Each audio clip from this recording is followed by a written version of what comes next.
What about making yours sound better?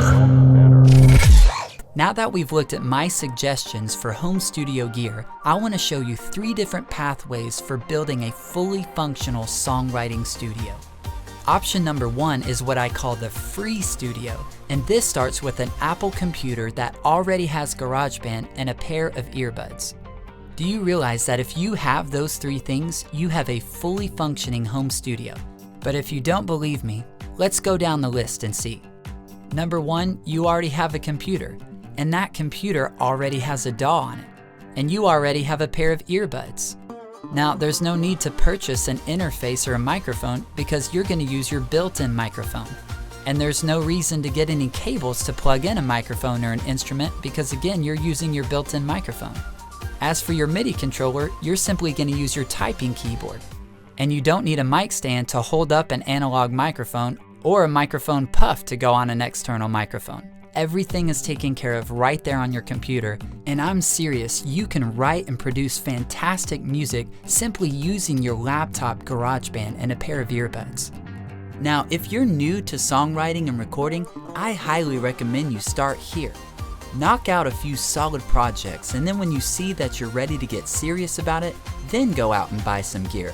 But for now, you have everything you need to get started.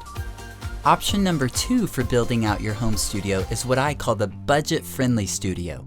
You're going to start again by using the computer that you already have and GarageBand or Pro Tools first as your DAW. For headphones, you'll use a pair of earbuds or headphones that you already have. As for your audio interface, you'll pick up a Scarlett Solo for $100, or you can look on eBay for a used one at a discount. Then for your microphone, you'll grab the DRV100 for about 20 bucks.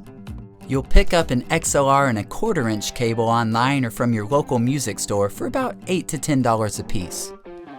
As for your MIDI controller, you'll stick with your typing keyboard function. For a mic stand, you'll spend about $25. You don't want to get something cheap because it may not work very well.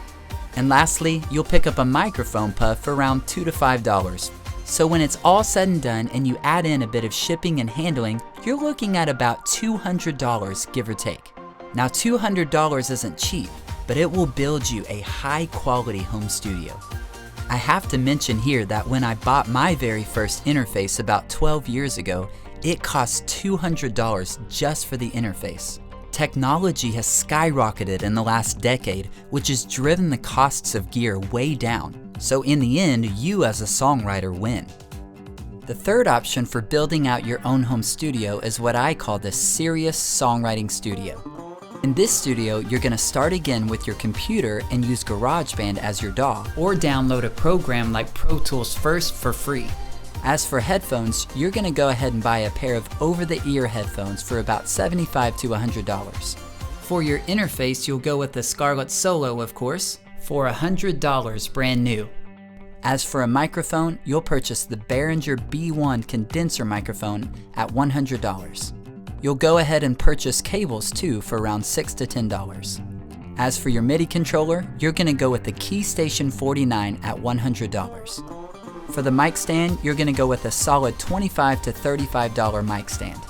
And as for the windscreen, the B1 already comes with its own windscreen, so no purchase necessary. When it's all said and done and you factor in some shipping and handling or gas, you're looking at about $500 for this option.